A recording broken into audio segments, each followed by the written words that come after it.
Hi guys, this is Starcraft and welcome to yet another Starcraft English commentary. We're still watching Starcraft TV Star League 2053 quarterfinal number 2 play between Best and Beast. And this is the fourth game in the series, excuse me. And Beast is up 2-1, one more game. And Best is gonna get eliminated from this Starcraft TV Star League.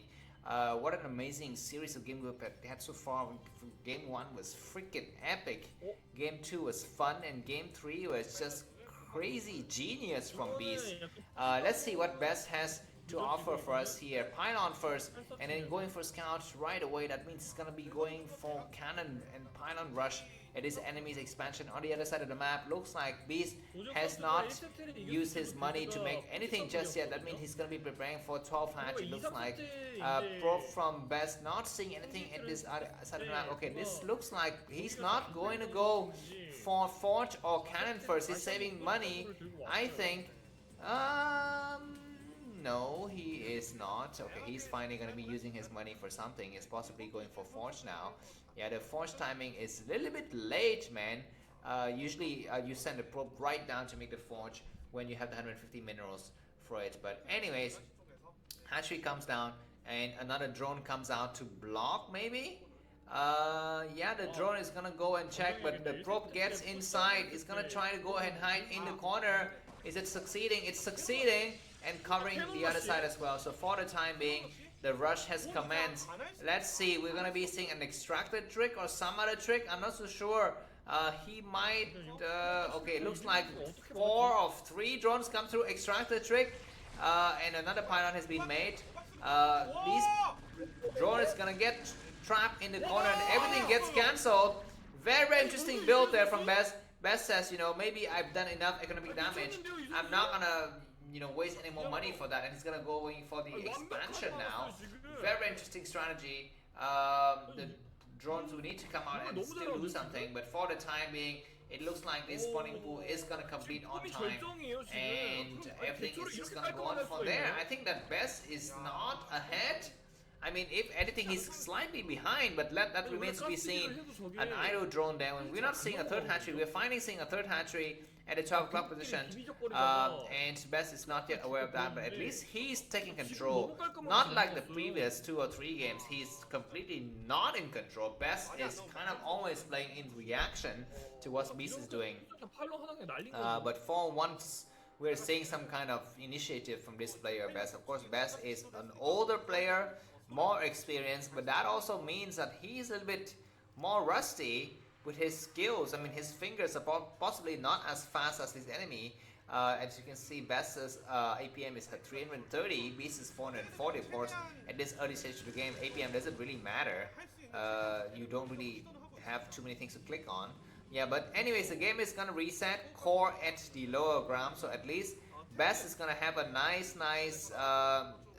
tech advantage, I think, because his enemy is not yet deciding to go for lair at some point, and the probe dies though. That's a little bit unfortunate. Finally, new probes getting transferred towards a new base, and the game is gonna reset from here, and Best is only ahead by about 1 supply. Very, very interesting result there. I thought Best is kind of not that far behind. He's at least on par, but it looks like Beast is ahead, I think, at this point in time. But the only thing that's going well in for Best is that he's gonna get his target really fast, and he's gonna be able to get his courses up. But for the time being, Beast is just gonna be just droning up. Yeah, he's not. Okay, fine, he's gonna be taking lair. So if Best knows what's good for him, he's gonna be sending his first courses out to go for overlord hunting, which would be really, really nice. Alright, looks like a lot of Zerglings are coming down south just to make sure that he doesn't get attacked by 3 or 4 Zealots in the middle of the map here. Best is upgrading his Forge, getting his second Assimilator coming up, and Beast is gonna be just droning up like crazy. He's making nothing but drone. Is that gonna be a Hydra then, or it's gonna be Spire? So he's gonna try to catch up a little bit. Okay, the first course is already under production, so Best is going to be able to take out at least 1 or 2 overall, but he needs to be careful. Cannon's coming down, completely unnecessary once again from Best. And we're seeing this, yeah, and the Zerling sees exactly what it needs to see, that Best is overcommitting in cannons, and a lot of hatcheries coming down, and Best, once again, is fooled by Beast. Beast is playing the econ game, whereas Best is thinking that his enemy is playing the military game, but that is not the case. Excuse me, is he going to be able to cancel his one cannon or not? That's going to be the question. He sends his first Corsair right to his enemy's main base. Yeah, and the cannon is cancelled, so that's a nice idea.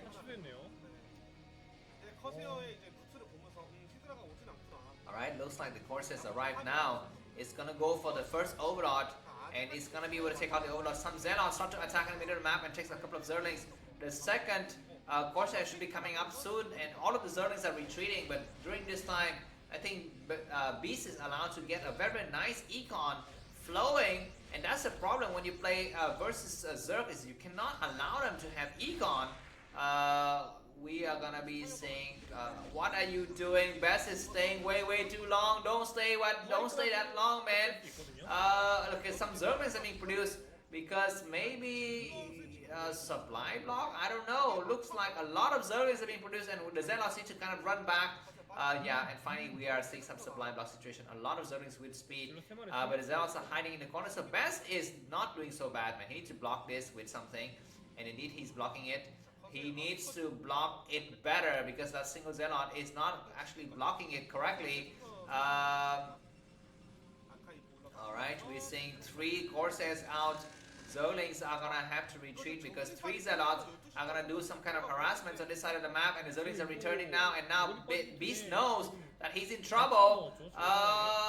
Drones are forced to evacuate, and this is buying a lot of time for Best. He's gonna be hiding behind now. What is he doing? He's getting are you freaking kidding me, Best? You are just so bad. Now go and hide in the corner. I guess he's okay. This is a nice hiding spot as well. This isn't so bad. And Zealot with leg? No, yeah, Zealot do have legs, so that's nice. And this other Zealot is just gonna be running home, I think. No, it's not. It's gonna check for how many Hydralisks does your enemy has, and indeed, he sees a couple of Hydralisks. So is he gonna continue on the harassment? Looks like he's gonna try to do that. And this was the one thing that allows Best to kind of get his economy advantage slightly back up. Best 70 supply, Beast only 57. What are these Zealots doing though?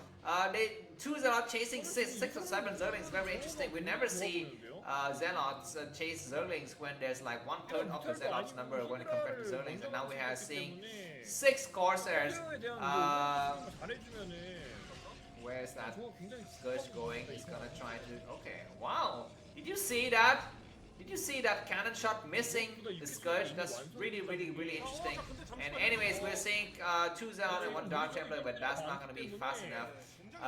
We are seeing, looks like the Corsairs need to go and find a place to hide.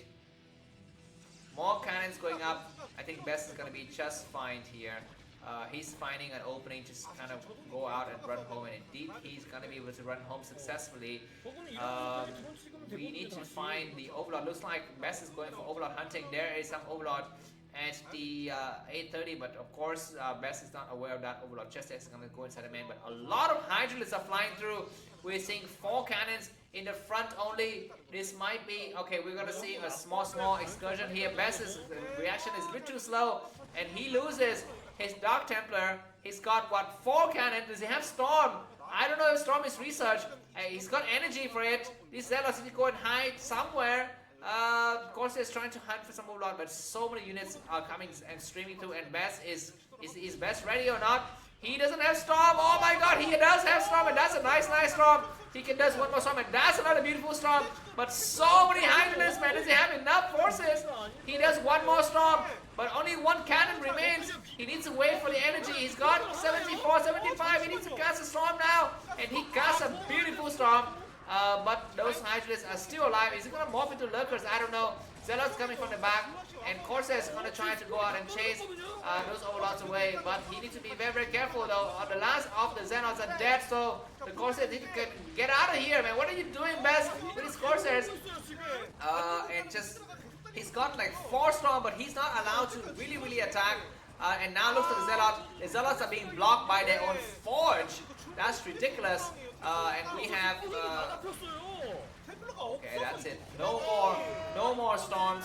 No more courses. He's got a single Archon only, but Archon gets eaten up like fly. And ladies and gentlemen, I think Best is eliminated from the Starcraft TV Starlink, and it is Beast who qualify for the semi-finals. Thanks for watching. If you like the cast, if you like the series, for free buy me coffee. The link is in the video description. Have a good day. Bye bye.